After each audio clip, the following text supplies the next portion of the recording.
how long do we have you for? I don't know how long you guys usually record for. We usually record for 2.5 hours. Really? I don't know if I could be interesting for 2.5 hours, but I could try. Live from the Talking Joe Studios. It's Talking Joe.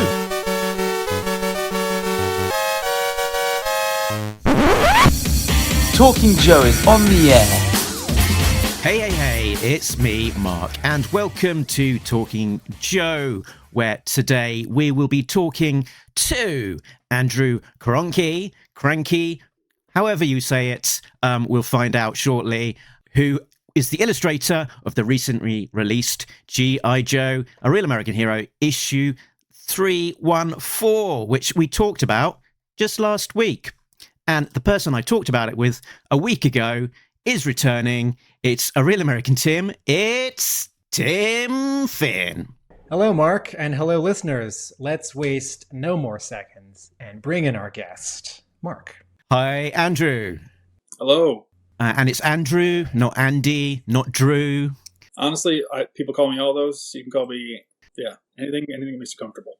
Before we started recording, we asked, and you corrected us. We got your name wrong in our previous episode. Your name is Krahnke. Krahnke. Andrew Krahnke. Okay. Yeah. Mark, fire off that first question that we always start with our G.I. Joe. Or shall I do the thing where I talk at our guest for a minute about who they are, and then they correct me with all the things that I got wrong? Okay, so Andrew Krahnke is an illustrator, comic book artist, and shark enthusiast from northern Michigan, currently living on Long Island. He's a 2002 graduate of the Joe Kubert School of Cartoon and Graphic Art and has been a full-time illustrator ever since. His work includes the motorcycle, sci-fi webcomic, The OUTRUNNERS. He recently completed the second story arc for the critically acclaimed Image Comics book TARTARUS, and his most recent work is a self-published tale of hunger and stupidity, BLOODRIK. But more importantly for us, he is the artist of the recently released G.I. Joe, A Real American Hero, issue 314, and the forthcoming Roadblock issue for G.I. Joe Silent Missions, which is also very exciting. Very exciting. Not just the illustrator of the Silent Missions Roadblock issue, but the writer. They let me write it, which I was kind of blown away by. While we're getting pronunciations, TARTARUS, the image book that our guest drew the second arc of. TARTARUS, right? TARTARUS, I think. Okay.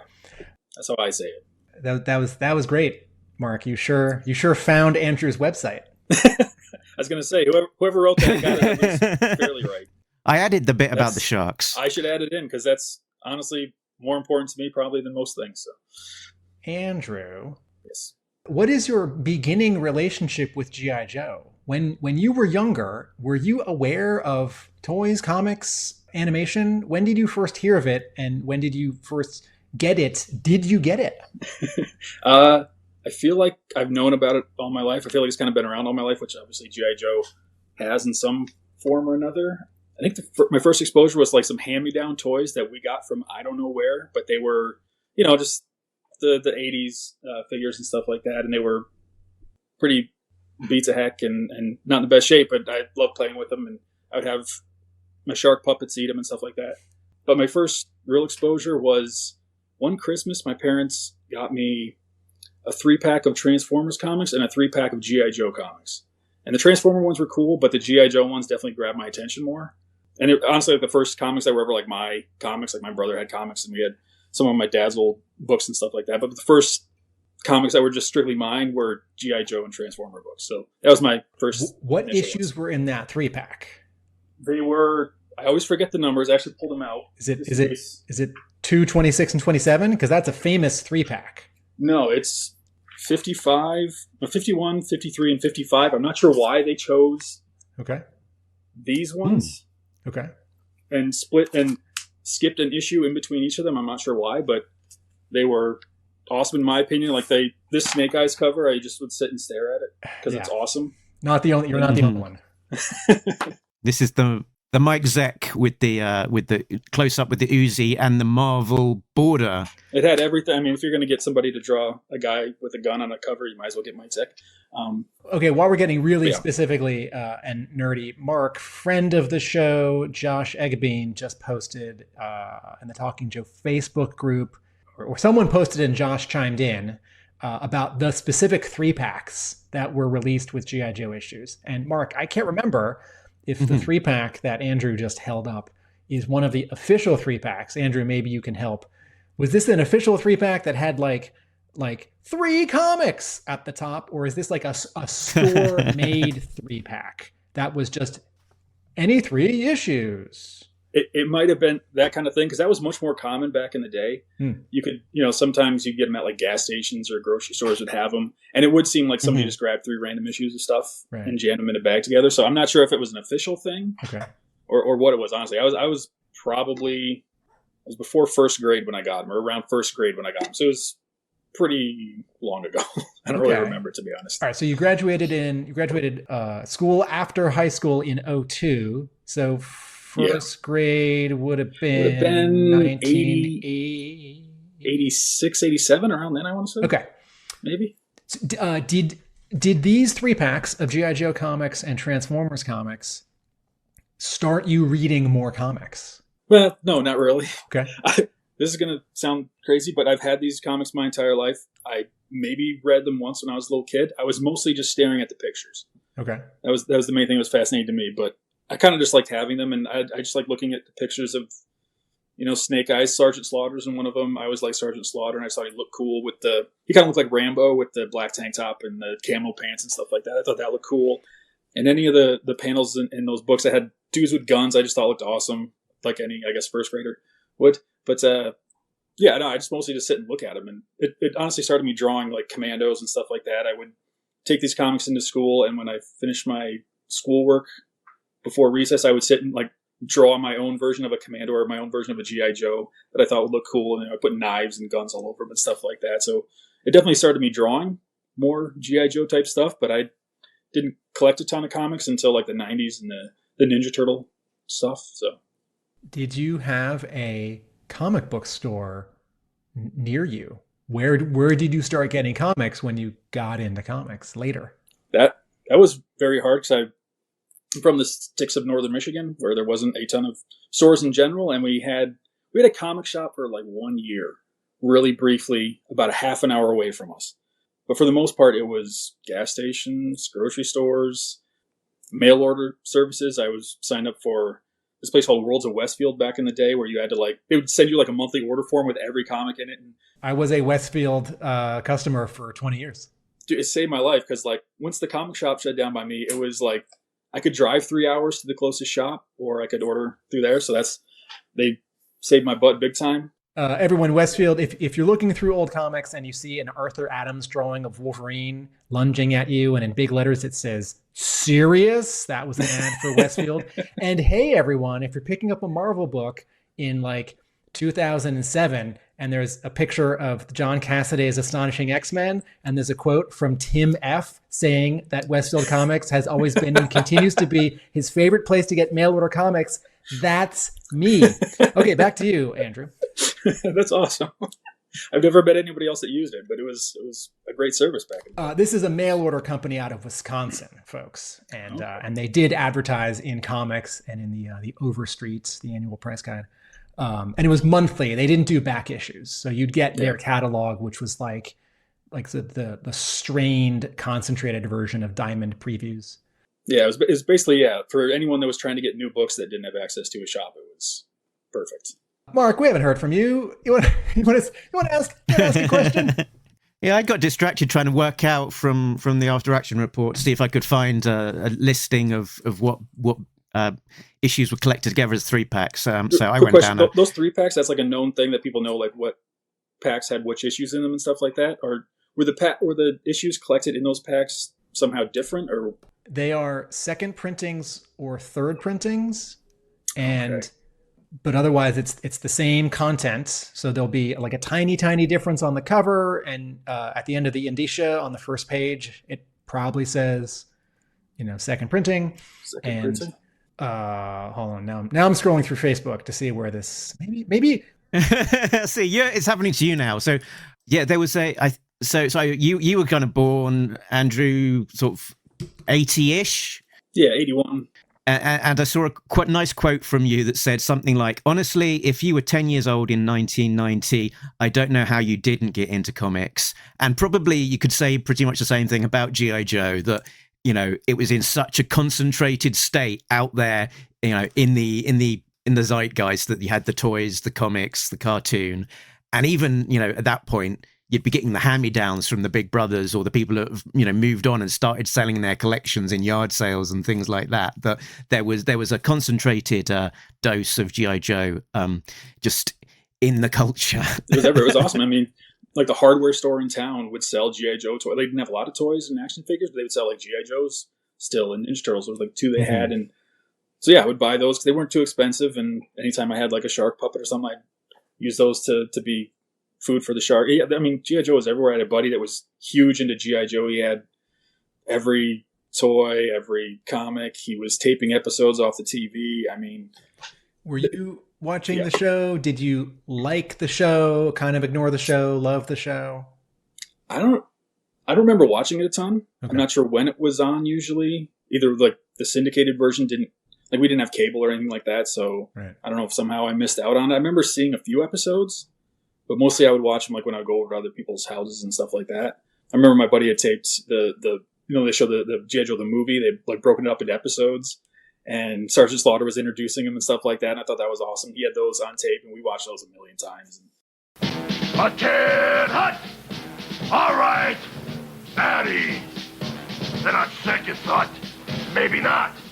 I'm Sergeant Slaughter, and I got some real hairy action heading your way.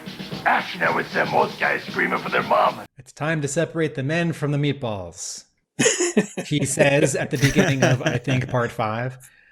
There's so much Sergeant Slaughter dialogue in that broken up 5-parter because that movie isn't long enough to really get broken up into 5 parts. It kind of wants to get broken up into 4 parts.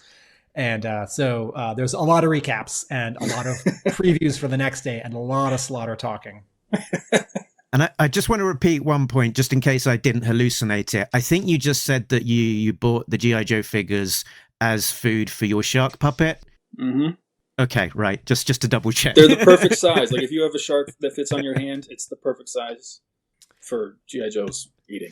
Okay, so there's a subtext here which is actually not real. There's no litmus test. We're not like trying to prove that you are G.I. Joe fan enough to have been like allowed to draw an issue. Like that's not what's going on. We're just interested in sort of what your take was and your level of interest. Mm-hmm. Like you are a working professional, someone at Skybound thought you were good enough to draw an issue, and turns out they were right. So like, great, and you're here now. So we're not like building up some like surprise where we're like, you're not enough of a fan, and then we push some red buzzer and the episode ends. It's like, okay, Mark, let's get a real guest. That's right. I think that's interesting. Like nowadays, you can get exposed to anything just on the internet, but like back in the day, the way you were exposed to things or how you interacted with that kind of stuff, I think that's very interesting. What were the things, if not G.I. Joe, what were the things as a kid and then in middle school and high school that you were playing with, drawing, reading about, and watching? What was your thing? Probably the main thing with Ninja Turtles was huge. Like when that started taking off, I was fully into that. I mean, I still am. I buy Ninja Turtles to this day. Star Wars, when that started to kind of have a little bit of a renaissance in the early to mid 90s, I got way back into that, but I'd always play that growing up. Yeah, a little bit anything. I mean, any kind of comic book I get my hands on, I guess. My brother's stuff that he was into. I'd steal the Spider-Man books and you know, the Image books and stuff like that.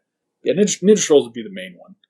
So the bit that I'm wanting to get to, and apologies, Tim, if I'm jumping ahead here, but is the Kubert School. So you graduated from the Kubert School in 2001. Tim called you a QB. I don't know if this is a common terminology or just something that Tim has invented. That's I guess what they're called, or were called, QBs. Okay. So can you tell us about your path to how you landed up at the Kubert School, and then about that experience? It was very cool. Again, pre-internet, not to make myself sound like a really old guy, but learning. I always wanted to learn how to draw comics. I mean, I always like drawing anything and everything, but for the most part, really like drawing things that would show up in comic books. G.I. Joe type guys, sharks eating G.I. Joe guys, Godzilla. I mean, anything that would kind of fit in a comic book I like to draw. So I knew I wanted to draw comics eventually. And figuring out how to do that was not easy back in the day. I mean, you could get books and stuff about it, but to actually have hands-on experience and talk to people that did it on a regular basis was not an easy thing. Mm-hmm. So when I got to the point where I was graduating high school and my parents were like, hey, what do you want to do after that? And I was like, draw comics. There's only kind of one place to go to do it. And Kubert School is it. And it was great. I mean, it's I'm not sure what kind of shape it's in now or what school is really like to attend now, but back then it was good. The main thing I liked about it, the teachers were good, but the best thing was being around other people kind of at the same skill level as myself, trying to become professional, and we're all kind of learning the same stuff, and we're all running into the same problems and trying to figure out the same things. And just having that peer group that was around, all kind of focused on the same goal, same kind of influences and interests and stuff like that was awesome. And then being forced to, you have assignments due every week, and so you're forced to draw all day, pretty much every day for, 3 school years, which was great because otherwise you're kind of left to your own devices to figure that stuff out. And for someone who struggles with self-discipline, like I definitely did back then and still do, it was a great structure to be in, just to force you to draw comics. And there was teachers and professionals there that you could ask questions. So it was, I loved it. Andrew, favorite class in those 3 years and least favorite class or least favorite assignment? Boy, that's tough. I've liked a lot of the classes because they're all, you're learning things, which is never fun. No, it's always fun, but you're learning things and it's all directly related to comic books, which was interesting. I really like narrative art,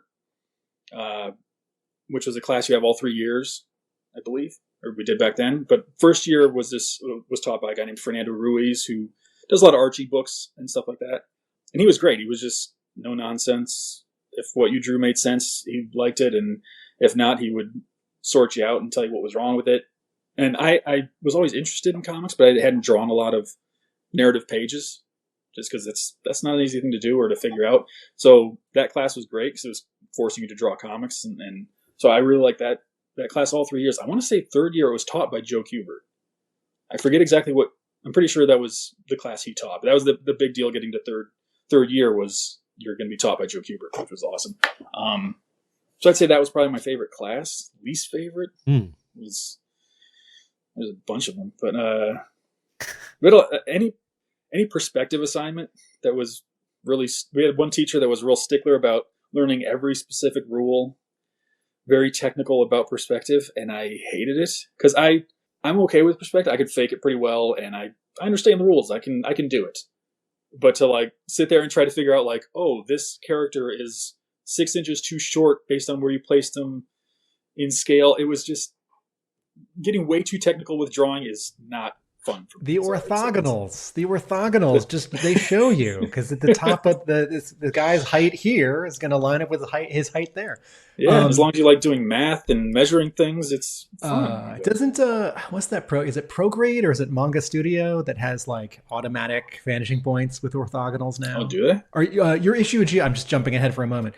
This issue of G.I. Joe, did you draw it on paper with pencils and ink?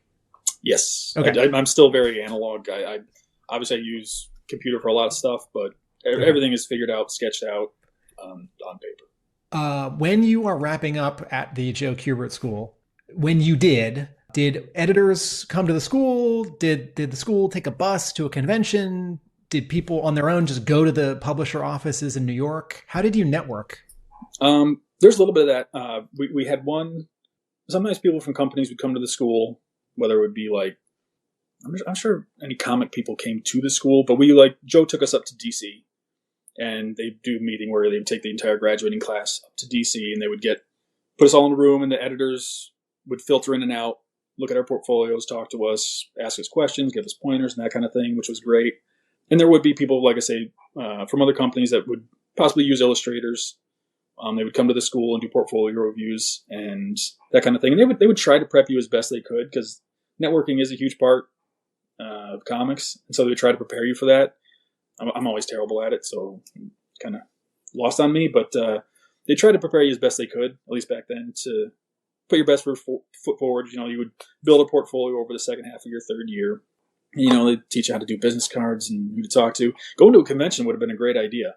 We all kind of did that our last year our friend group in the class we all went to Philadelphia, the Philadelphia Con back then. But that would have been a good idea to take a whole class there and like teach you how to talk to people at a table, because that's honestly the best way to network. And we didn't do that, but that's a good idea. We've spoken to a few people that have been to the Kubert school, and it sounds like it is diamonds being formed under pressure for sure. And you've got this funnel of people starting in year one, and the people graduating in year three being a much smaller number. Yeah. So it does sound like a very demanding process. Was that your experience that you saw that same kind of pressures and? Yeah, I think if you took it seriously and actually cared about it and wanted to turn in every assignment and learn things, it was very work intensive. Like I was staying up most nights until 1-2 o'clock in the morning at least, and at least once a week probably doing an all-nighter on things. And that, partially because I work slow and also just because that's what the workload demanded. There's definitely people there that were wasting their parents' money. not to be rude, but I mean, it's just probably any art school. Okay, you worked slowly when you were a student there. After, as a professional, just a few years later, or now, even in 2025, are you faster? I'm faster. I'm still not fast enough. Okay. The closest I ever got to doing a monthly book was that second arc of Tartarus that I worked on, and that kicked my butt pretty hard, and I had to scramble, and I think one of the issues we had a deadline extension on. So yeah, I'm faster. It's hard. Mm-hmm. It's hard not to get faster the more you do it, but I still need to work quicker, and I should probably take more shortcuts. There can still be other dynamics, can't they? Like perfectionism or procrastination that would just get you every time. The amount of times I redraw things no one would ever notice or care about, and it bothers me, and so I have to redraw this hand in the background. That kind of thing. It's stupid. Right. Like I saw in the back of BLOODRIK, you said, "Yeah, I went back and I just redid all of the covers because You sit and look at them long enough and go, no, I don't like them anymore. And you can't help but redraw. You pencil and ink your own work. That is how you are presenting yourselves to editors. Presenting yourself to an editor. You are not interested in, for the sake of getting more pages done or being on a regular assignment for many, many issues, just being the penciler or just being the inker? I honestly don't know how many just pencilers there are anymore. I feel like the economics of comic books don't really afford for it too much. I mean, the pie's getting smaller and the slices are getting skinnier in terms of money. At least that's my interpretation or experience a little bit. So if you want to get a decent page rate, it just makes sense to ink your own stuff. And so many people do things digitally now and then digitally ink that it wouldn't even be a consideration to get somebody to finish your pages and stuff like that. And I like to finish my own stuff. Yeah, I think of the sort of like Jim Lee, Scott Williams model, like, oh, they're coming back to draw more Batman. Like that is for a few people at the top who have great marquee value. And I was actually at a convention a year ago talking to a very, very excellent, wonderful, beloved Marvel and DC penciler. And his most recent thing for the big two was reproduced pencils only, although he did a bunch of monkeying with it in like a photocopier to make it darker. And I said, oh, why wasn't this inked? And he said, they didn't want to pay for an inker. And I said, oh, well, would you have inked it yourself? And this really surprised me. He said, I'm not interested in that. I'm interested in collaborating with a talented artist who's going to add something. And then he rattled off 3 inkers who he has worked with in the past. And he said, but they wouldn't pay for those guys. Yeah. And it's honestly a skill that's not really cultivated anymore. So finding somebody that can do it well, add something to the art, and will work for what an inker would make, it's pretty much not existent. Or it'd be a rare thing these days to find somebody starting out just wanting to be an inker or something like that. It wouldn't make a ton of sense, unfortunately. Because there's amazingly talented inkers. There's guys that can. I'm an okay inker. I need to work on it a lot still, but there's guys that are just amazing. They can do things that I'll never be able to do, and it's unfortunate that they can't make enough money anymore. But. And I can't remember which medium you worked in on this, but when you did BLOODRIK, you were sort of going for a very specific aesthetic there in terms of the vertical lines and in the way that came through and yeah, I'm not too sure which mediums you used to create that, but I think it would have been very difficult for someone that wasn't you to be able to translate your vision into the finished product. That would have been an incredibly cruel thing to hand to an inker, to just make him do all those vertical lines and stuff like that. That was all done just in pencil that I darkened in Photoshop and cleaned up, which was kind of a process in and of itself. So it's kind of like I was skipping the inking step, but the process of like darkening that, erasing all the smudges and all the stuff you had to clean up for it is kind of like took as long as inking. So didn't save any time, but it looked how I wanted it to. So it came out okay. Can I ask one more question about the Kubert school? So is there any contemporaries of yours that we would recognize from that time? And also, did you run into Andy Kubert, your cover artist? Yeah, I would see him around the school all the time. Like I don't know if he had a studio in the school back then. I think he did. I know Adam had a studio in the basement of the school, and I think Andy did as well. Yeah, you'd see him around. I believe his wife ran the art store in the school, so he'd be in and out of there, and you'd just see him around. He was our substitute teacher a couple times, and I think the class after us, he actually taught their basic drawing or narrative art, maybe one of those. Yeah, you'd see him around. Very nice guy. I find that most people named Andy or Andrew are pretty cool, but yeah, no, he was always around, and yeah. I've always liked his stuff. I always thought his art looked awesome. Getting to have his art on the cover of this book was very cool. In the long span after you graduated, but before this issue of G.I. Joe, you did a little bit of print comics that we can easily find and were widely available, but also a lot of web comics, which we maybe don't know about as well. And also, what other work did you do? So I sort of want to cover this ground until you get BLOODRIK and until this issue of G.I. Joe. So where have you been? What have you been up to? Drawing a little bit of anything and everything. After graduating the Kubert school, I spent about a year or so at home just kind of working, trying to do pitches and stuff like that. Nothing that turned into anything. And then I moved back to New Jersey, and in the basement of the school, Joe had set up this company called Telegraphics, and he would employ former students, and they would produce this magazine called PS Magazine. I don't know if you guys have ever heard of this. It was a little instructional booklet kind of thing for the Army. Will Eisner founded it.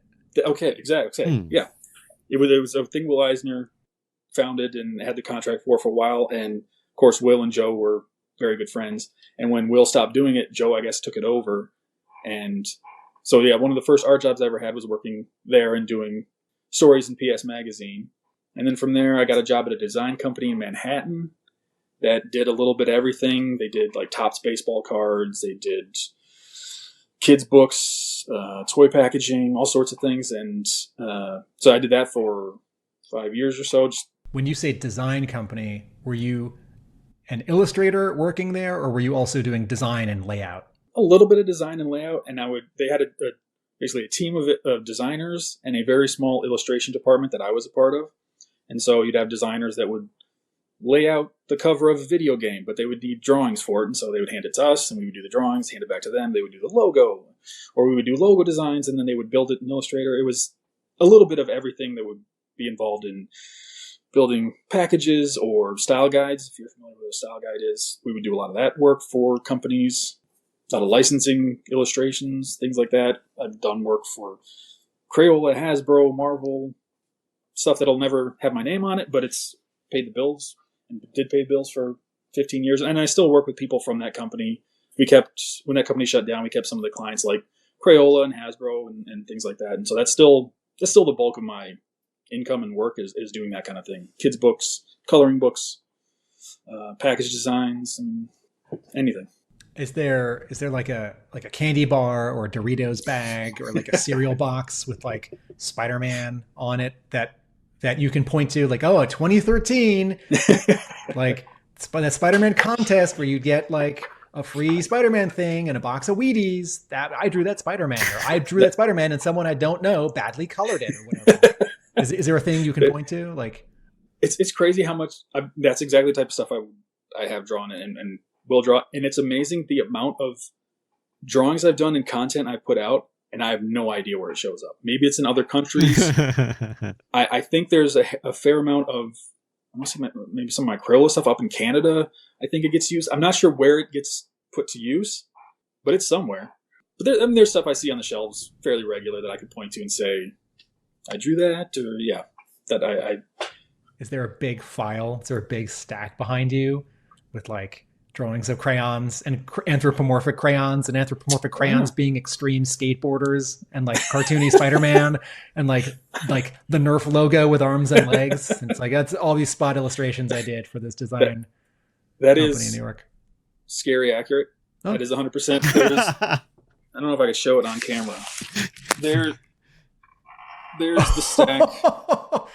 Oh, okay, folks. This is a 1.5 foot tall stack next to Andrew Krahnke's drawing board. Is that paper? Is that Bristol? That's just like office paper. Okay. So yeah, typing paper, and that's probably the past 3-4 years. So there's a huge, even bigger stack down in the garage that's just old. Oh wow. Yeah, drawing. But that's every little thing. It's anthropomorphic crayons. It's all sorts of stuff. I have to ask, just because you brought up Hasbro, any G.I. Joe content in those years? Yes. Again, nothing that has my name on it or is all that cool. But like they'll do a style guide where they need a turnaround of a action figure or something like that, and they say, well, we got 3/4 views of this character, but we need you to draw the back so we don't have a straight on back shot. And so I'll just take the reference and fill in the details, and it's all, I don't know, I find it fun. It's relaxing. It's not very interesting, but there's a lot of that stuff. I want to say I did a Wild Bill illustration for something. Maybe that was just to get us a job. I don't know if it actually ended up on a toy anywhere, but I did a Wild Bill a long time ago. But yeah, I did some, when the first G.I. Joe live action movie was coming out, and they put out like licensed books related to that, like kids' books of, whatever the story was. I did illustrations of some of those. So there's some of that stuff out there you could find that, again, doesn't look like anything I drew, but it hopefully worked well enough for him. But I got paid to draw some G.I. Joe stuff back then. Okay, with Tartarus, where you're the artist, and if you're the artist on the second arc, although I think that only went 3 arcs, are you? 2 arcs, I think. And my arc was the end of it. So with Tartarus, you're, I think, a hired gun. Yes. Okay. And with BLOODRIK, you're the writer and the artist, which I assume means you're the creator and the owner. Yep.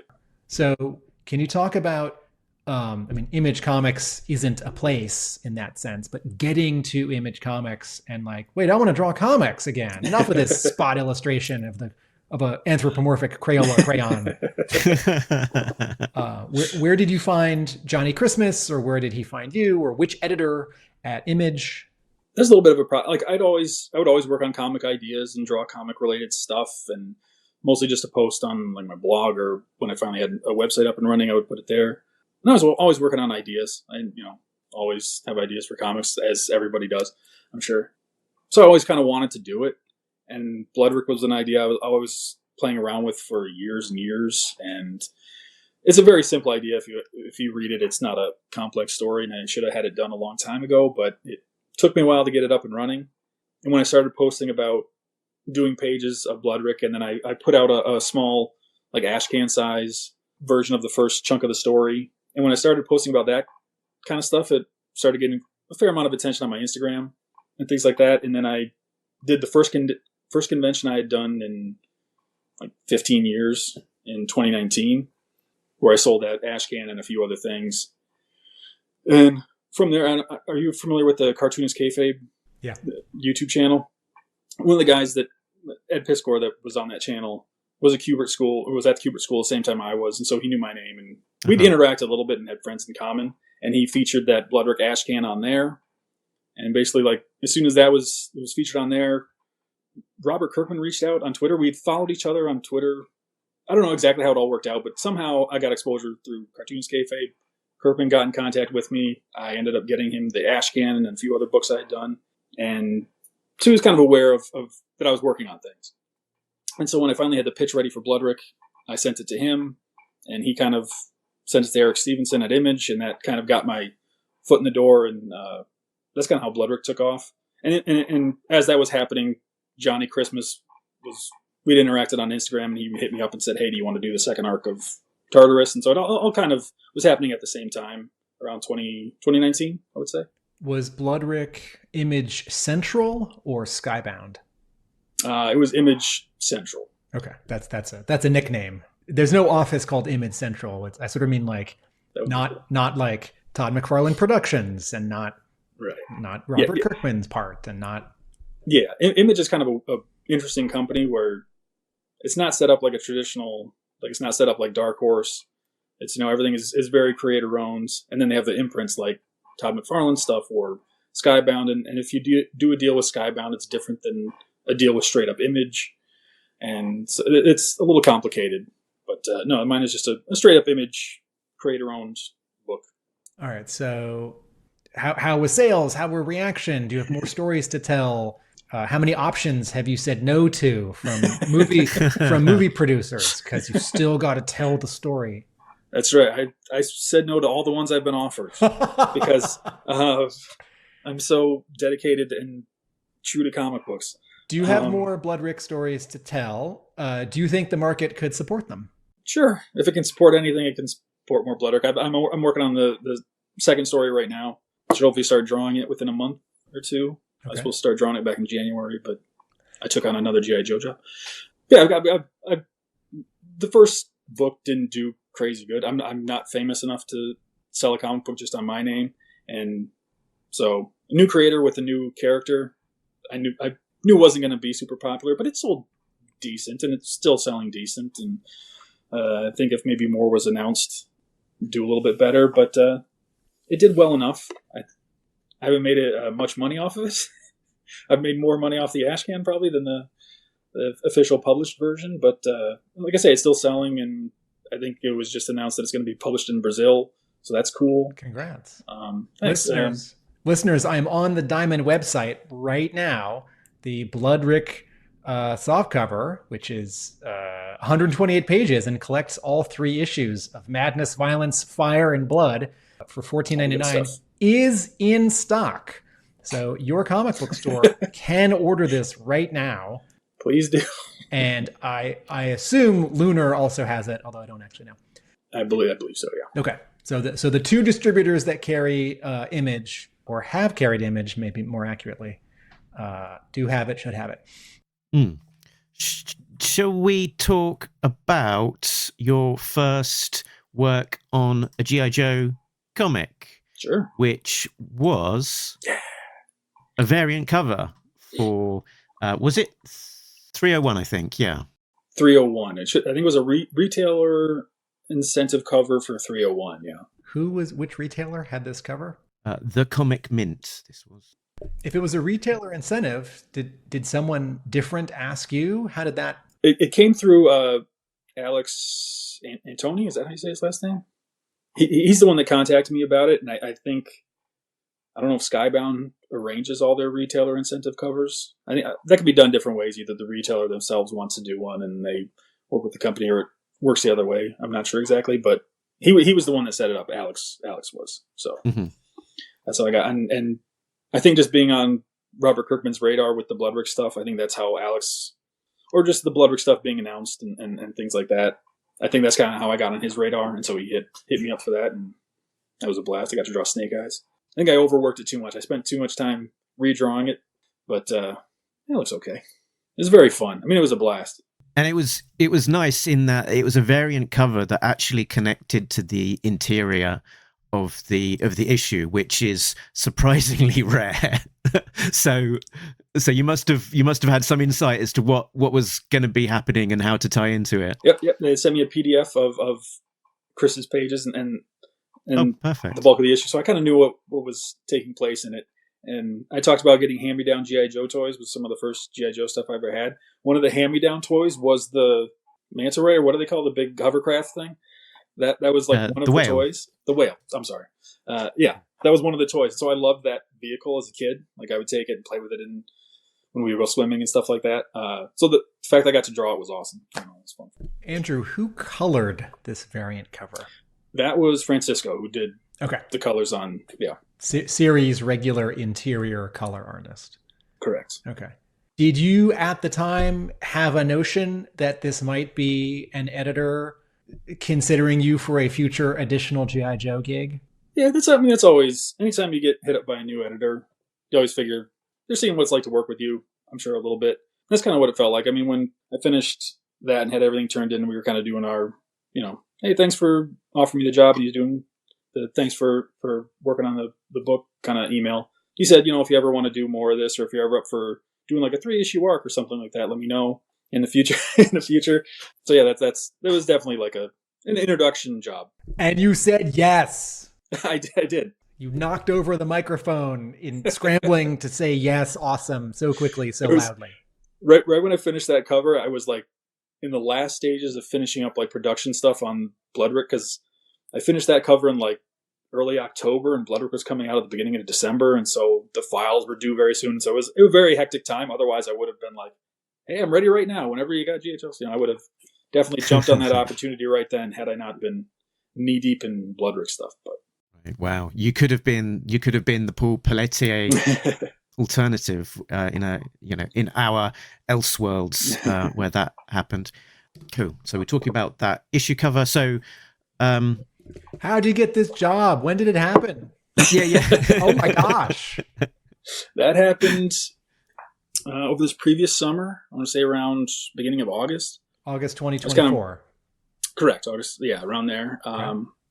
That's kind of running low on work, and everybody needs money. So one of the things that drove that, BLOODRIK had kind of wrapped up. The trade came out in June, and then some other stuff was working on kind of wrapped up, and so I was like, I better line something else up. And this was obviously the most fun idea I had, or most fun option. So I reached out to Alex and said, hey, if you've got anything, let me know in the future. And he was like, you want to do something right now? I got a Larry Hama script, basically an inventory story. He's like, if you want to start right now, I'll send it to you right now. I was like, okay. So that's kind of when it kicked off. And it was exciting. It was fun. It was described to you as an inventory issue in terms of this isn't a sort of a standalone. We don't necessarily know when it's going to, be published. It will fall into the schedule when we have a gap. That was kind of the expectation going in. Yeah. Uh-huh. And then that's kind of what I expected. A lot of times with inventory stories, you do them and they could be published a year later. They could be published kind of further down the line. But pretty early on in the process, he was like, I'm pretty sure this will be issue 314. Like he kind of knew it would be slotted in. So I'm not sure what was going on with scheduling on the regular storyline stuff, if that was somebody was running behind or whatever. How long were you given to draw it, or how long did you take to draw it? I was given plenty of time, like probably a month and a half, which longer than would be typical on a monthly book. So I was given more time than usual, and I took even more time than that. I think I went maybe a week or 2 weeks past the deadline, which Alex was very cool about. I did what you were supposed to do, where I kept him informed of where I was at and that I was running behind, and that kind of thing. He was very cool, easy to work with on that. But so I probably took close to 2 months to draw it, which is, again, I work slower than I should, but I was happy with how it came out. I'm going to guess that you interacted with the editor, Alex, and that you interacted with creative consultant Diana Davis, who was supplying you with reference. I'm going to guess you did not interact with writer Larry Hama. No, just the little introduction he gives in the script was pretty much all the direction I got from him, which is to be expected. I'm sure he's plenty busy and also, doesn't need to be involved that much in the process. But yeah, at the beginning of the script, the only direction I got from him was, he breaks the scripts down into pages, and each of those pages he writes paragraphs that are meant to be panels. And he said, that's kind of how I have it set up. But if you want to do something different, or if you know a better way to do it, go for it. And that was the only direction I got from him, pretty much. And you shared some of the materials for the process, from rough pencils, inks, and then we've obviously got the final cover comic in our hands. Plot. Well, yeah, I said script, didn't I? But it's plot. And every time I see a Hama plot, it sort of reminds me, I'm sort of newly reminded of how concise it is in times and how different it is to any other writer's script. The things that he shares for the penciler that the audience don't necessarily see, then the references and that kind of thing, and also the flexibility that then that gives you. It's very cool. That wasn't really a question, but no, that's very well described. I mean, his scripts. I mean, I've only seen this one, but it was awesome. I mean, they move. His stories move incredibly quick and well, and you don't waste. There's no wasted time. There's no wasted information, and it is very. I was going to say open to interpretation, but it does. I feel like leave a lot of room for how you want to tell the story visually. But everything he includes, outside of maybe every gun detail and gun model and stuff like that, that he gets very involved with that. But pretty much every bit of information he gives you in the scripts is important. Like, there's not a lot of wasted movement or anything like that. I want to chime in just and be the third person to say this. I have not read a lot of scripts, comic scripts, but there are writers in comics who are known for being really wordy. And sometimes that's a bad thing, and sometimes that's a good thing. Like there's a style of writing comics where it's more like, like an HBO TV show. It's more like Quentin Tarantino's dialogue in Pulp Fiction. There's also like very Shakespearean sort of like overwrought or maybe just wrought, like melodrama, like Marvel in the 60s and sort of anything in the decades after that looks to it. There's the like sort of famous example of Alan Moore writing like an entire single spaced page of text for, is Dave Gibbons to like describe like one panel in Watchmen, and it's like stuff that's not going to be in the panel and like not going to be visually transmitted to the reader. And yeah, and I think it might be an Alan Moore script that he has his back to us, but you can tell he's smiling, something like that. and I have read, I don't want to call out this writer, but someone who wrote an issue of an Image book it was like 2000, and it like sort of half reminds me of a Hama script because there's a lot of action, but there's just also a lot of just writing in the script that's like talking to the artist that's sort of not necessary. And listeners, if you're listening to this episode and not watching this episode, at the moment Mark has up on screen a page of Hama's plot for G.I. Joe 314, and fitting onto this entire page is 4 short paragraphs for what happens on page 6, 5 short paragraphs for what happens on page 7, and part of what happens for page 8. And some of these paragraphs are one sentence, right? So for example, the final finger quotes panel of page 7 says, "In the cafe, Sherlock picks off the one surviving bad guy who was blocking the doorway into the back room of the cafe." So Hama is really aware of how much information can fit into a panel and suggesting that as a unit of information for the artist.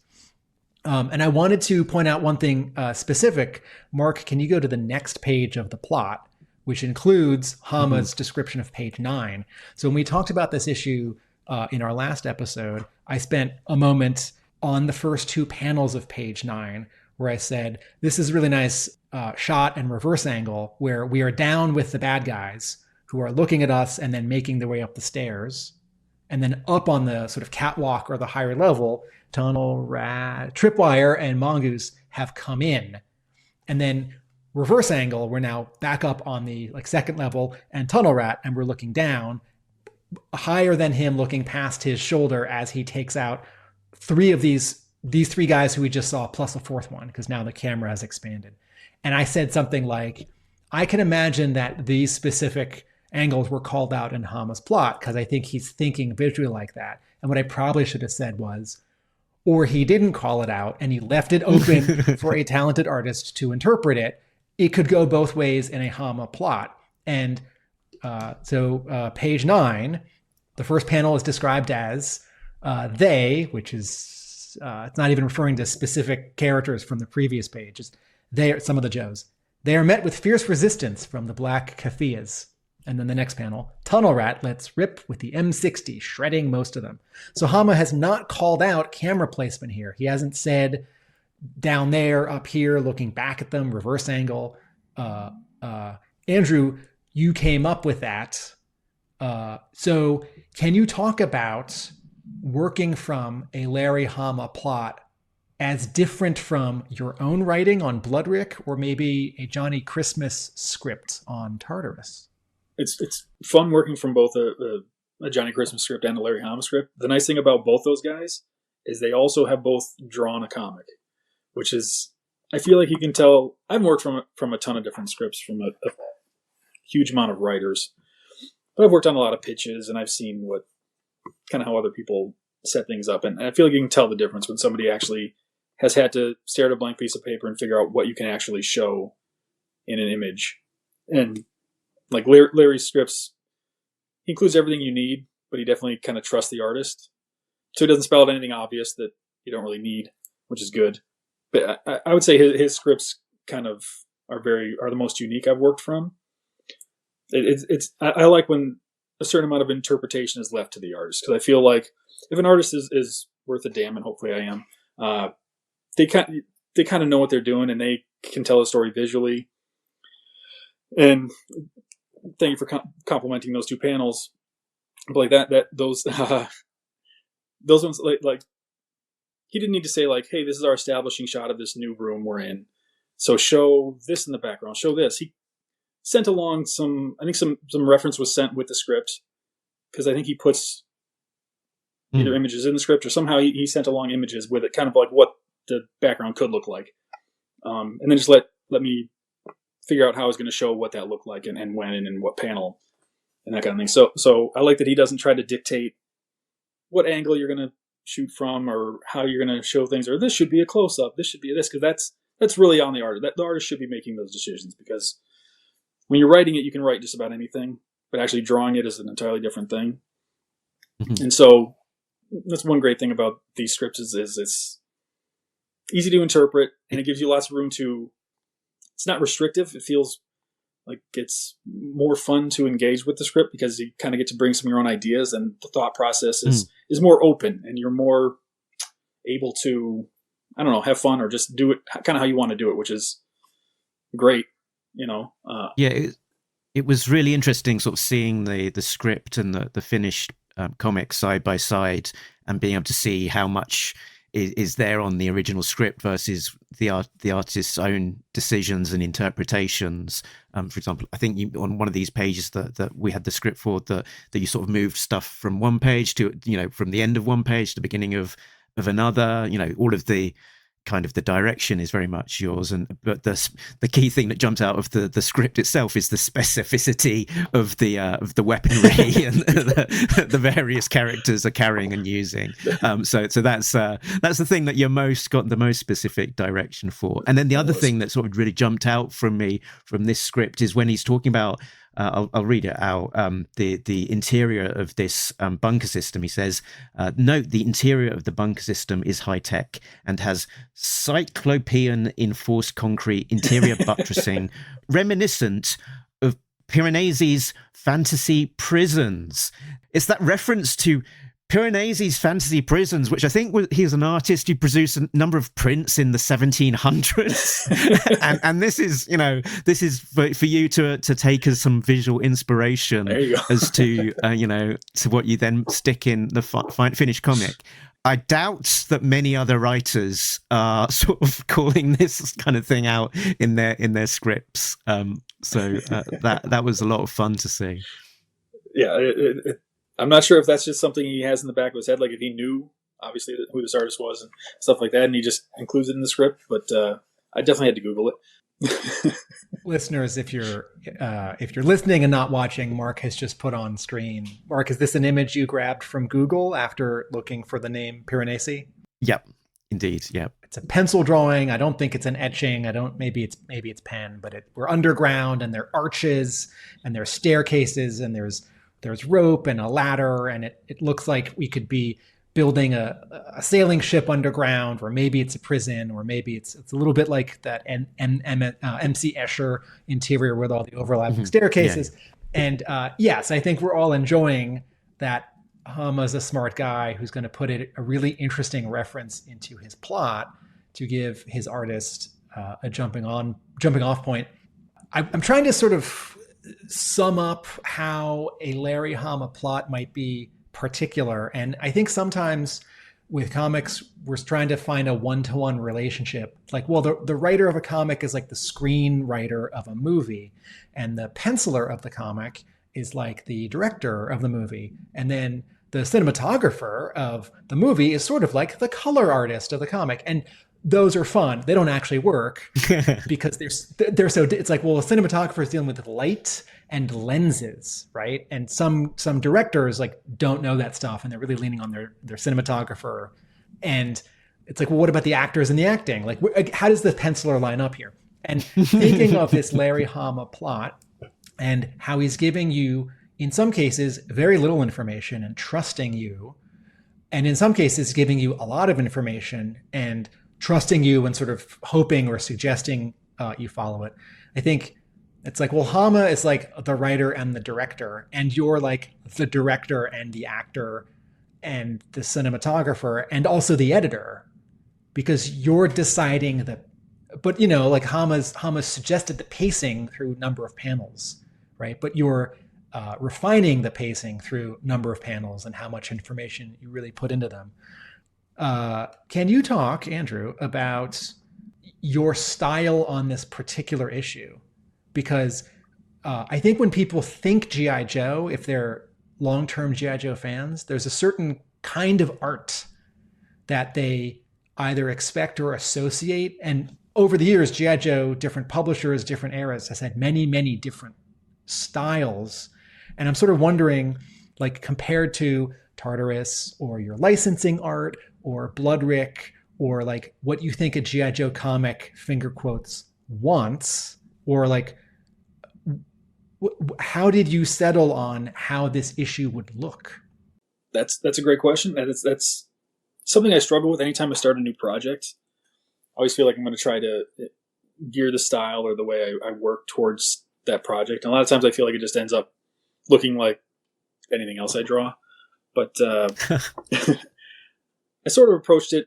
Obviously, I've been exposed to G.I. Joe comics, but I also thought of it from like a licensing framework of being, this is a very popular, very long-standing brand that has a fairly avid fan base, I think is probably safe to say. And so I kind of thought about it, work towards what the fans would want or expect. This is for issue 314, so it's a well-established book, and there have been a lot of different artists, but I tried to, for lack of a better word, make it look like a G.I. Joe comic. I didn't want it to make it too cartoony, but also not too serious, because it is, it did start as a kid's brand, and I think it is fun. A lot of the characters are colorful and have fun names and stuff like that, so try to keep it kind of light.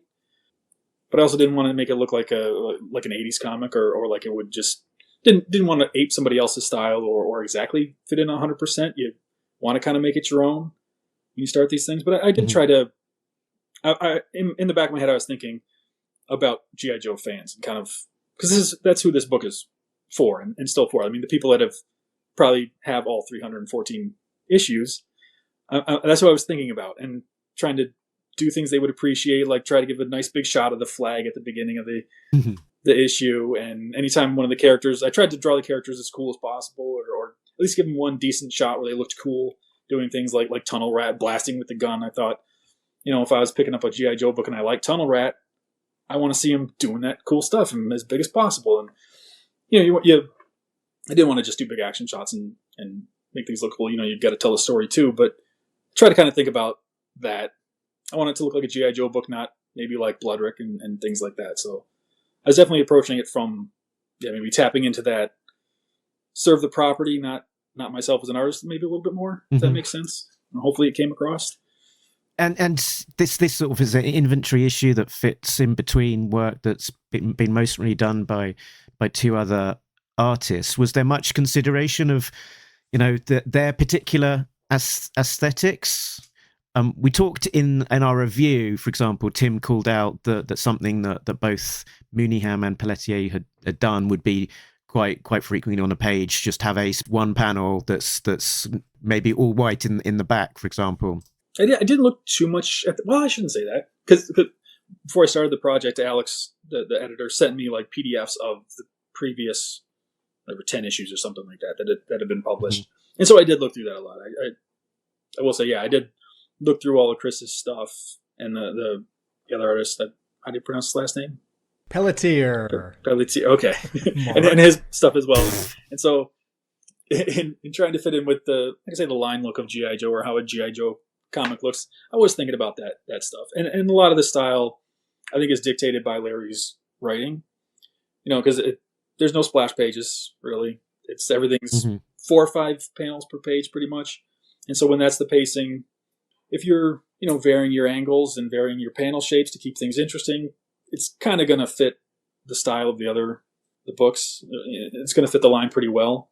So there's a little bit of consideration of that, not wanting to buck things too much. The 2 roughs we're looking at right now for pages 6 and 7, were these done like half size or quarter size? Yeah, those are, I'm guessing, I don't have them in hand, but they're probably 2 pages per 8.5 by 11 sheet of paper. Okay. Is usually how I'll do that kind of stuff. All right. And then it looks like you have scanned them and in Photoshop with like a 10% or 20% gray, knocked in some sort of skies and backgrounds and foregrounds and sort of shadows. Yep. So my question, Andrew, is those grays that you're knocking in, it looks like that's to tell yourself where to ink more heavily, where you're going to do spotted blacks and shadows. Was some of that also going to be an indication for color artist Francesco Segala? I don't know if he ever saw the roughs, but it's definitely part of my process in figuring out where I'm going to spot blacks and kind of what the mood of the panel is and kind of how it could look in black and white. Because I try to make things work fairly well in black and white, because I figure if they work well enough like that, then once you add color, it should make even more sense or be even more readable. But it's not like those grays where you didn't like do them again as a layer that you turned off when you sent the digital file for your inks. It's like, oh, by the way, these are some like shadows to knock back.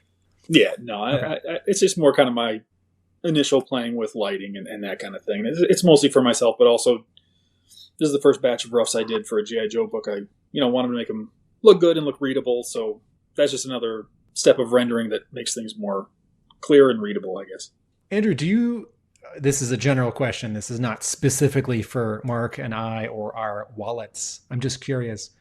Do you sell your originals? Will you sell your G.I. Joe pages? And if so, where?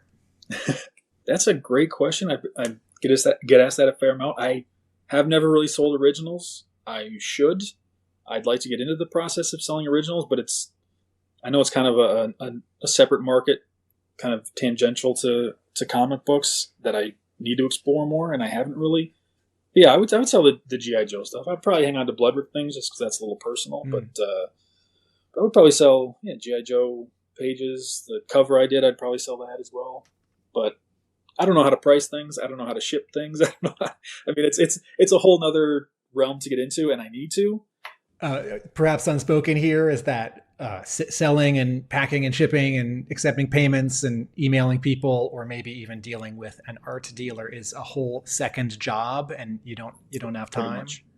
Yeah, it's I like to be fairly hands-on with the stuff I try to sell to people. Like when I do my ash cans or little sketchbooks, I try to do them as well as possible and make them worth people's money. And when I pack them for people, I do it myself, and I try to do it as so people aren't wasting money when they buy my stuff. Right. So to take the dive in and do the original art thing I just haven't had the time basically the time or money to invest in doing that. And I should. I should probably just sell them at conventions because I wouldn't have to ship them. I just hand them to people. Will you be at any conventions this spring or summer of 2025? Spring, I don't have any plans as of yet. I will probably do Baltimore again in the fall, which I think is in October this year. I'm also in the process of moving, or going to be moving in the next month or two, so that's going to chew up a chunk of time. No, those heavy stacks of paper with all the licensing drawings will have to go in boxes. Or they'll have to go in a trash can.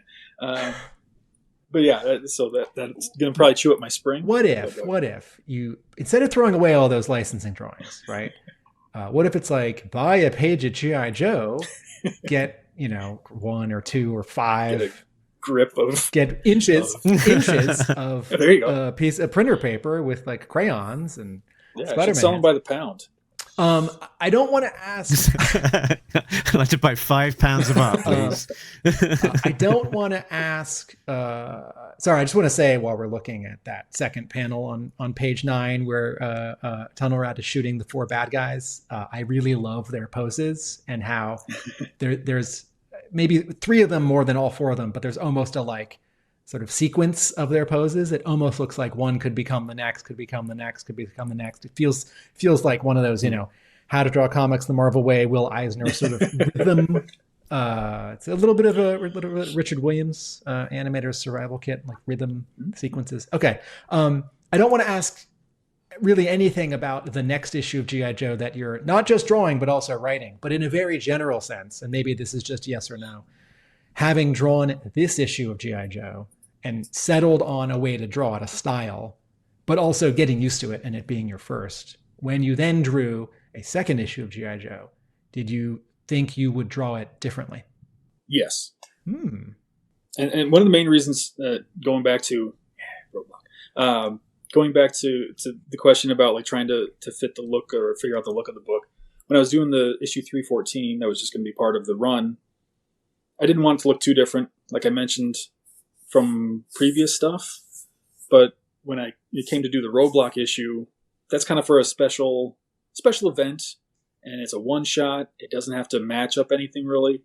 So I wanted to have a bit more fun with it. I initially toyed with the idea of drawing it like BLOODRIK, where it would just be in pencil and I would darken it. And I actually did 2-3 pages like that, and it just didn't, I don't know, it didn't fit G.I. Joe. And then you redrew them? You have self-rejected pages? I have fully penciled, tight penciled pages. Man, you heard art collectors. You heard it here first. There you go. I was going to do it in pencil, but I went back and did it, inked everything, did it all in ink and stuff like that. So it's a little bit different than issue 314, but not too much. It's similar in look, and Francisco's coloring it again, so it'll look similar. But it was obviously a different process because I wrote it, and I could play even more with the script and how things were laid out, and broken up and stuff like that, which was another challenge, because when I write something for myself, it's very bare bones, and it's not broken into panels at all. It's just like, this happens, then this happens, then this happens, and then I just have to figure out how to fit that into 20 pages was basically the thing. So it's a little bit of a different process, but it ends up looking generally the same as 314. It's a bit more cartoony, because it's a fun story, I think. There's a small amount of humor in it, and I don't know, I think Roadblock's a very fun character, so I had a lot of fun while I was doing it. And also a challenge, a silent issue about a guy with a massive, massive loud machine gun. That's why you're showing the cover there. That's what I thought was very funny, is that the event is called G.I. Joe Silent Missions, and I have him, screaming, a giant explosion behind him, and he's firing this giant 50 cal gun. So there's nothing quiet about the image, but it's for silent missions. That's funny to me. On this Roadblock cover, is the explosion behind him pencils only? Is it dry brush? That's inked, and it's, I have the original artwork here somewhere. Is it scratchy because of the JPEG getting resized, or am I seeing something on the paper? I colored that too, and the way I colored it is I duplicated the line work of the explosion, and I kind of like offset it a little bit, so it looks a little rough. Okay, so there's black, and then behind it is like dark red. Yeah, it's like the line work in red, okay. Shifted a little, so it just looks a little more jarring, explosion-y. Yeah, tried to make it look. Yeah, like concussive, like yeah, like it almost shook the line work of the. Yeah. All the fun stuff. Mark, I'm either out of questions or I'm going to ask Andrew another hour of questions. So, Andrew, we're at a little over an hour if you got to go. B, Mark, I'm going to stop and let you ask questions. And C, Andrew, this is a question, but I'm going to say it like a statement. You should draw more issues of G.I. Joe. I love that sentiment. I mean, as I mentioned, I was thinking a lot of G.I. Joe fans while I was drawing this book, and my main thing was like, I'm a big fan of a lot of different things, and when someone takes part in the creative process of making those things, I want them to respect whatever they're doing, whatever they're working on. Like I said, when I'm doing a G.I. Joe book, I'm not a huge fan, but I respect it and I love what I've been exposed to with G.I. Joe, and I want to make sure that hopefully I didn't do a disservice to the property. So to hear you say that is very nice to hear, and I've had a blast with both the 2 issues I've done so far. And I mean, it's since first grade, this is the type of stuff I like drawing. So if I get to do more, I will be very happy. I'm cool with that. So we talked a little bit about your process for the inks. So if I'm understanding correctly, you're kind of basically using, print a copy of paper or something and folding in half. Each one of those halves is what you use for your roughs. Yep.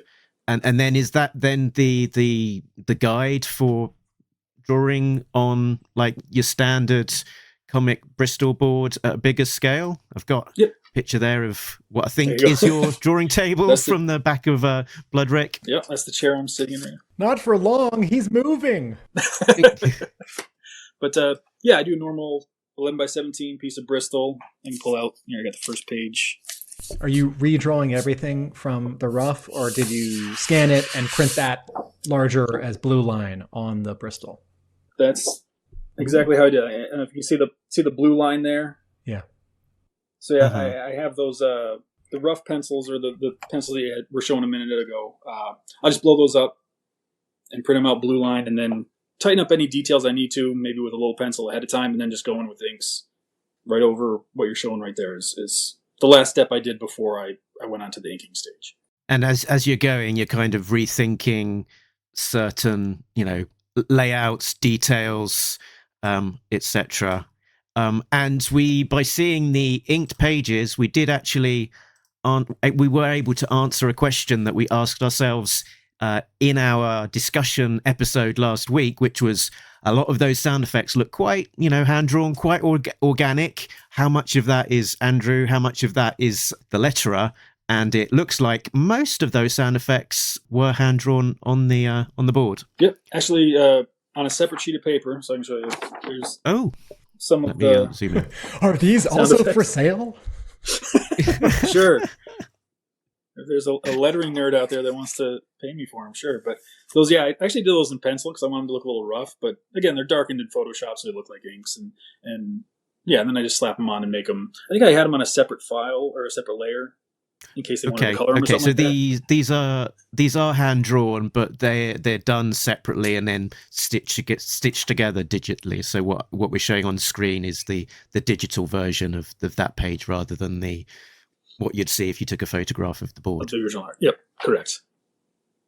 And and that way I can move them around because I like to play with that a little bit sometimes, and also I can reuse them if I need them. If I forgot to do a sound effects, I can take a brap from one page and put it on another page. Is this also to say, Andrew, that those sound effects are not in the plot? Correct. And since Hama is dialoguing after you have inked, so you are, finger quotes, writing the sound effects. You're the one who decided that it's womp and not blam, or rat-tat-tat with one T and not two Ts. Correct. And I think there's maybe a few select sound effects in the script, but it's like maybe 2 times. Like that womp might have been in the script, but for the most part. Womp, yeah. Yeah, I was kind of making up when and if something would get a sound effect, like the rotors of the helicopter at the beginning. That I wanted to include just to have some letters on the page early on. I could pick and choose. Just to call out the script because, I find this glorious. Page 7, Mongoose bloops a 40mm gold tip frag into the cafe. Womp. There you go. So the womp was in the script there. But Yeah. Yeah, but for the most part, I was kind of left to my own devices, which was... So, Andrew, you sharks, you have an interest in sharks? Because behind you on a desk, I see a little shark toy, and you've mentioned a shark puppet as a kid, and Mark mentioned sharks. And a comic book, like an Ashcan comic book that you produced that was shark-centric, that shark-themed? Yep, the shark book, just a bunch of shark drawings and stuff like that. So here's a suggestion. If you were to communicate with editor Alex Antoni and say, hey, would love to draw some more G.I. Joe, would you let Hama know that I really love drawing sharks? Maybe he could have a story with actual organic sharks, and then fish or underwater story or scuba guys or whatever, and then sort of for the pun of it, you could say, would love to draw some sharks and some sharks, because there's a GI Joe vehicle that's SHARC, and it's an acronym, and it spells out something. And GI Joe is very vehicle heavy, and though you do draw some vehicles in this issue, it's not a vehicle heavy issue. So sharks. That would be awesome. Or it'd be funny if I just said I love drawing sharks. Could you please tell Larry? And then I get a script back, and it's all the vehicles, the shark, and that's it. And they're only flying. They don't go underwater. Yeah. None of the Aqua Joes are there. They're not on the mobile battle platform. There's no oil rig. That'd be awesome. It's funny you suggest that, Tim, because I've just copied and pasted it into this here, just from my notes of a question that I specifically wanted to ask Andrew, which I'll put on the screen. Next project, Joe's on the whale, out of power in shark-infested waters? ? Dude, that would be awesome. I would do that in a heartbeat. I don't think Hama has an ego about, he certainly doesn't have an ego about collaborating. And I imagine if someone suggests a one-sentence log line for a story, he wouldn't say, "How dare you suggest a story? This is my assignment." So, Mark, I don't think that sentence is too long. I would, yes, whatever it is, whether it's real sharks or mechanical sharks, or whether it's that specific plot that just then Mark would get credit too. Hey. It's all right. I'm not looking for credit. Just praise. It's a fun idea. But also I like Tim that you brought in mechanical sharks, because the Eel version 2 character in when it was early 90s had I think it's 92. Has a little mechanical shark buddy. Okay, this is what I think would happen. So Andrew says to Alex, would love to draw sharks and underwater stuff.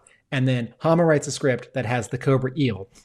And then Diana, in sending reference, sends reference for both the Eel version 1, the figure from 1984 or 5, and also Eel version 2, because Diana knows that Andrew loves drawing little mechanical sharks.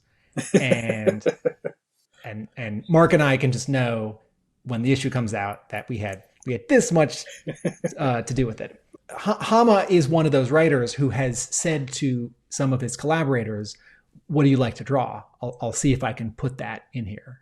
That's impressive. That's awesome. Have you guys talked to Larry Hama, like on the podcast? Have you? Yes. That's cool. Yeah, that would be awesome. Now that I've gotten my hopes up for this third future issue of G.I. Joe drawn by Andrew Krahnke, I will lower my expectations, because now you can get totally swamped with some completely unrelated job that's illustration, but not even comics. And then, you'll put your head above water, and in the future and be like, "I'm ready to draw some more G.I. Joe." And the editor will be like, "Oh, we got nothing for you." And then 2 years will pass and I'll be like, "I jinxed it." Or I should just start drawing it now, and then by the time they want it, it'll be done, because it takes so long to draw stuff. Or Mark and I will each send an email to the letters page, and we'll say to editor Alex Antoni, "Hey, we really liked issue 314, and we know that this guy's writing and drawing a Roadblock issue coming up. Wouldn't it be great if you had him back? I hear he likes drawing sharks." We'll just leave it at that. Just a light. I just like the idea of putting it out into the universe, and maybe it'll happen. So that'd be great. Yeah, and if someone wanted to reach out to you and commission a picture of G.I. Joes fighting sharks, do you take commissions? I generally do. Right now, I'm not, just because I'm swamped with stuff, and I wouldn't, with the moving and everything, getting it out to somebody in a reasonable time would take too long. But in general, yeah, I do take commissions. So anybody can hit me up, and if I'm available and whatever like that, I'll usually let people know. But yeah, which is a good prompt for me to flag that you can be found on the Chumline, which is your website. Is that chumline.com? webcomic.com. Yep. So that's where you can be found with links to the other places you are as well. Sorry, I believe. I just need to complete this loop. Chum, that's what fishermen put in the water. It's like ground up fish guts so that sharks. Yep. We've all seen Jaws. I was gonna say it comes from a quote from Jaws, where Quint tells Brody, "Keep that chum line going." So the chum line was just like where I was going to post my art. It's basically named it that, so that an idea to like, hey, keep drawing, keep making stuff. So I got to keep chumming the waters. That kind of thing. In this analogy, are all of your excited fans who are coming to your website and like buying things and asking you questions, are they the sharks? They're the sharks. Okay. And the internet is the ocean, and the boat is I guess your URL. My studio? Or your studio. And you're Quinn. I'm Quint and Brody together, I guess. So you get eaten by your fans in this analogy. That is how I want to die. Yeah. Be consumed by comic fans. That would be perfect. Andrew, where can people find you on the internet? Mostly just on Instagram and Blue Sky a little bit now. I don't really post on Twitter or whatever you want to call it much anymore, just because I hate that place. That's Instagram.com/Andrew.Krahnke. Correct. Okay. I believe that's right. But yeah, if I'm posting sketches or anything, any promo about upcoming stuff I have coming out, it'll be on Instagram for the most part, or Blue Sky, like I said. But I don't interact with the internet as much as I should, probably. As a busy working freelance artist, probably a good idea. Yeah. I mentioned I'm bad at networking. I'm bad at promoting myself. I'm bad at a lot of things. I spent too much time focused on drawing, I guess. I don't know. Back in the day, I wouldn't have to worry about that kind of thing, but I probably should. When I have stuff to promote, I'll promote it. But otherwise, interacting with social media in general is not as fun as it used to be, if it was ever fun. Okay, so I think it feels like we are finishing up. So I'll just remind our listeners that we can be found on the internet. talkingjoe.co.uk is our website, and that points to all of the places we can be found, including to our Patreon. So big thanks to all of our Patreon members, which include Richard, Sam, Bill, Christopher, Justin, Rob, Shane, Simon, Chris, Joe, Craig, Frank, Mike, D, Shane number 2, and Infinite Entertainment, who are getting early access to episodes as well as exclusive content. Tim, where can people find you when you are not talking to me or illustrious G.I. Joe creators? At my YouTube channel for essays on television and film. That's at Atomic Abe. I have a brick and mortar comic book store that is in Somerville, Massachusetts, which borders Boston. That's Hub Comics. And I write about G.I. Joe at my blog, arealamericanbook.com. That's cool. Very good. So that just leaves us to say thank you so much to Andrew for joining us and letting us know all about G.I. Joe issue 314, his other work, and his forthcoming one-shot about Roadblock.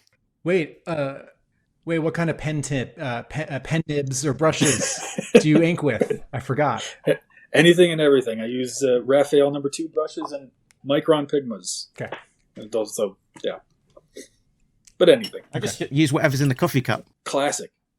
But thank you guys very much for having me on. This was a blast. I could sit and talk about G.I. Joe and comic books for hours, and if you want to bring sharks into it, I could make it probably 4 hours. But this is very fun. If you get to draw Transformers comics, you know that character Skybite? Maybe he's a Decepticon shark. I know people are going to the obvious place, like no, the Sharkticons from the movie.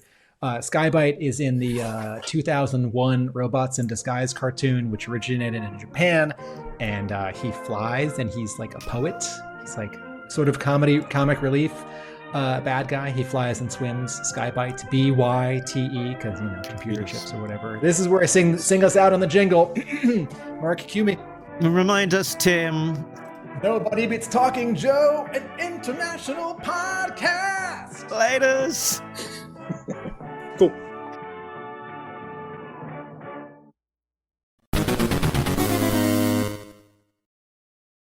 How do you pronounce your last name? It's Krahnke. Krahnke Yeah. with a R. Okay, No one ever gets it right the first time, so no worries. Mark, we're each going to do 10 takes, and then you can fix the previous episode. Just insert them all. So I'm going to write down Cronky. Most people get it wrong, so It's don't as feel if bad. it was spelled with an O. Cronky. Exactly. Okay. Oh yeah, that's Exactly. another way of doing it. I wrote down this, but an O would have worked as well. Just like donkey with the Krahnke. KR at the front, or whatever's easiest to remember. Krahnke. Yeah.